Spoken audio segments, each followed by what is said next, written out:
Hello दोस्तों, स्वागत है आपका मेरे चैनल पे। आज हम एपीजे अब्दुल कलाम की बायोग्राफी का पार्ट 2 देखेंगे। अगर आपने पार्ट फर्स्ट नहीं देखा है तो पहले पार्ट फर्स्ट देखें और उसके बाद पार्ट 2 देखें। अगर आपको मेरी वीडियोस अच्छी लग रही हैं तो चैनल को सब्सक्राइब करें और बेल आइकॉन को प्रेस कर दें ताकि आपको ऐसी मोटिवेटिंग और इन्फॉर्मेटिव वीडियो मिलती रहें। डॉक्टर एपीजे अब्दुल कलाम HAL से ट्रेनिंग ख़त्म करने के बाद directorate of technical development in production, ministry of defence और एयरफोर्स में जॉब के लिए अप्लाई कर देते हैं। दोनों के लिए बैक वक्त इंटरव्यू के लिए बुलावा आ जाता है। डॉक्टर एपीजे अब्दुल कलाम इंटरव्यू देने के लिए रवाना हो जाते हैं। आप कहते हैं कि पहली बार अपने वसी देश को देखने का मौका मिला। मैं ट्रेन की खिड़की के साथ चिपक कर बैठ गया और अपने देश को पैरों के नीचे बहता हुआ देख रहा था। हमारी ट्रेन दक्कन से क्रॉस होते हुए विंध्यन और सतपुरा की पहाड़ियों को चीरते हुए गंगा के प्लेन्स में दाखिल हो जाती है। आप दिल्ली में एक हफ्ता रुके।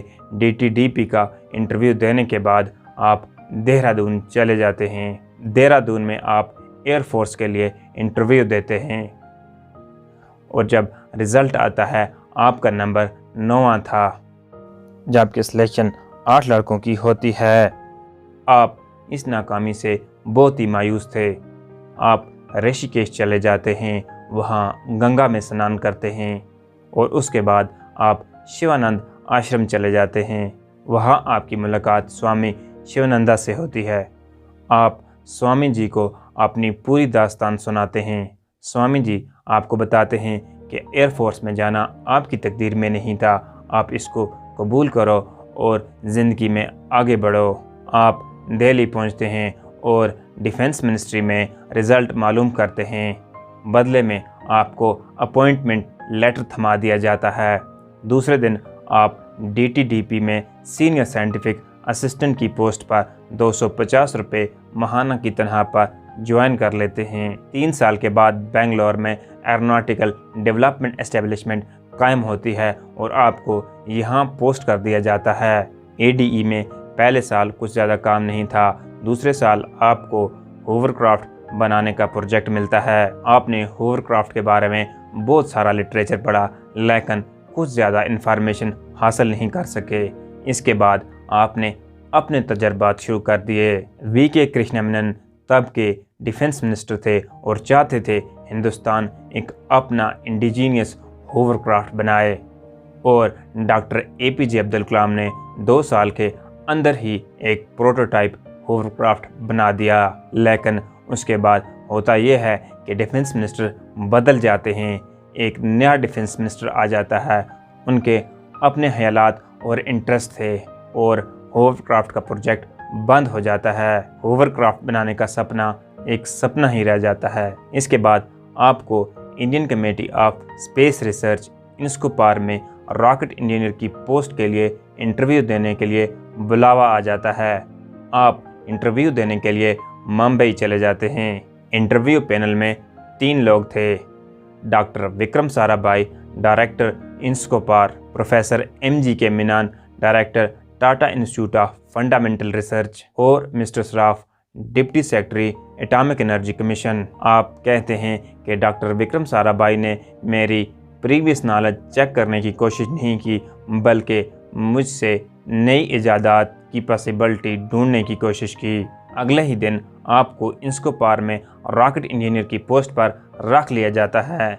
ये आपके लिए बहुत ही बड़ी कामयाबी थी। 1962 में केरला के एक गाँव थुम्बा में इक्वेटोरियल रॉकेट लॉन्चिंग स्टेशन कायम किया जाता है और आपको यहाँ पोस्ट कर दिया जाता है। इसके कुछ महीनों बाद आपको साउंडिंग रॉकेट लॉन्चिंग टेक्निक्स की ट्रेनिंग के लिए नासा USA में भेज दिया जाता है। नासा में ट्रेनिंग के दौरान आप वैल्यू फ्लाइट फैसिलिटी वर्जीनिया जाते हैं। वहाँ आप एक पेंटिंग देखते हैं। पेंटिंग में एक जंग का सीन दिखाया गया था जिसमें कुछ फौजी रॉकेट उठाए हुए थे। जब आप पेंटिंग को करीब से देखते हैं तो मालूम हुआ ये टीपू सुल्तान के फौजी थे जिसको अपने मुल्क में तो बुला दिया गया है लेकिन धरती के दूसरे तरफ नासा में उसकी साइंटिफिक अचीवमेंट को सम्मान दिया गया है। जब आप नासा से ट्रेनिंग करके वापस आते हैं तो हिंदुस्तान का पहला रॉकेट नाइकी अपैची लॉन्च होता है। इसमें आपका काम रॉकेट इंटीग्रेशन और सेफ्टी का था।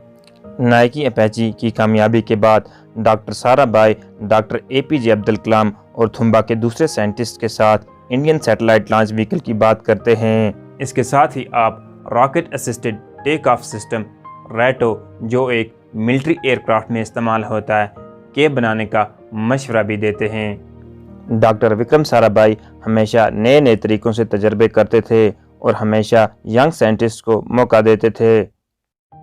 आपकी दानाई ने आपको एक बहुत ही अच्छा एक्सपेरिमेंटर और इनोवेटर बना दिया था। डॉक्टर विक्रम साराभाई पंडित जवाहरलाल नेहरू के सपने को पूरा करते हुए 1961 में इंडिया का पहला सैटेलाइट रोहिणी 75 स्पेस में भेज देते हैं। अगले साल doctor Vikram Sarabhai doctor APJ Abdul Kalam को दिल्ली बुलाते हैं और रैटो बनाने का पूरा प्लान समझाते हैं। रैटो एक मिलिट्री एयरक्राफ्ट में इस्तेमाल होता है और एयरक्राफ्ट को छोटे रनवे पर उड़ान भरने में मदद देता है। 1967 में डॉक्टर विक्रम साराभाई ने यह फैसला किया कि अब हमको एक अपना इंडियन सैटेलाइट लॉन्च व्हीकल बनाना होगा जिसका डिज़ाइन से लेकर मटेरियल तक मेड इन इंडिया होना चाहिए। चेन्नई से 100 किलोमीटर के फासले पर एक जजीरा है जिसको श्रीहरिकोटा कहते हैं। वहाँ पर लॉन्च स्टेशन बनाने का फैसला किया। 1965 में डॉक्टर विक्रम साराभाई ने इंडियन सैटेलाइट लॉन्च व्हीकल बनाने के लिए साइंटिस्ट की एक टीम बनाई और डॉक्टर एपीजे अब्दुल कलाम को इस टीम का टीम लीडर बना दिया। सैटेलाइट लॉन्च व्हीकल में 4 स्टेजेस होते हैं। एक स्टेज खत्म होने के बाद दूसरा स्टेज शुरू होता है और डॉक्टर एपीजे अब्दुल कलाम को चौथा स्टेज डिज़ाइन करने का भी प्रोजेक्ट दिया गया। हूवरक्राफ्ट प्रोजेक्ट की तरह रैटो प्रोजेक्ट भी बंद हो गया था।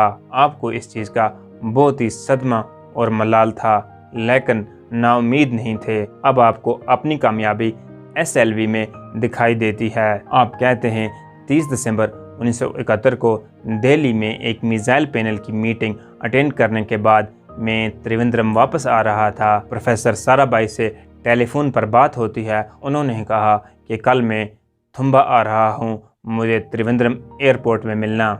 मैं जब त्रिवेंद्रम एयरपोर्ट पहुँचा तो मुझे बताया गया कि प्रोफेसर साराभाई नहीं रहे, दिल का दौरा पड़ने की वजह से दुनिया को छोड़ चले। मेरे पांव तले से ज़मीन निकल गई।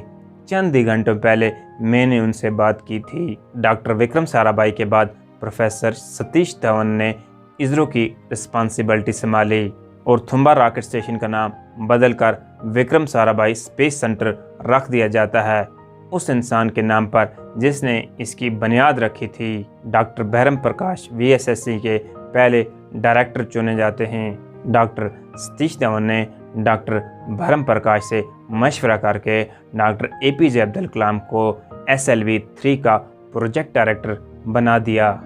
SLV-3 में 44 मेजर सब सिस्टम थे और 250 सब असम्बलीज थी। कुल मिलाकर छोटे बड़े कुछ 1 लाख पुर्जे बनाने थे। प्रोजेक्ट डायरेक्टर की हैसियत से आपका काम इंटीग्रेशन का था। आपने सारे साइंटिस्ट को और उनके काम को इंटीग्रेट किया और हर एक साइंटिस्ट की वक्त वक्त पर हौसला अफजाई करते रहे। आपको वीडियो कैसी लगी कमेंट्स में ज़रूर बताएं। आपको अगर मेरा काम अच्छा लग रहा है तो चैनल को सब्सक्राइब करें, बेल आइकन को प्रेस कर दें ताकि आपको ऐसी मोटिवेटिंग वीडियो मिलती रहें। यहाँ से आगे क्या होता है अगली वीडियो में देखेंगे।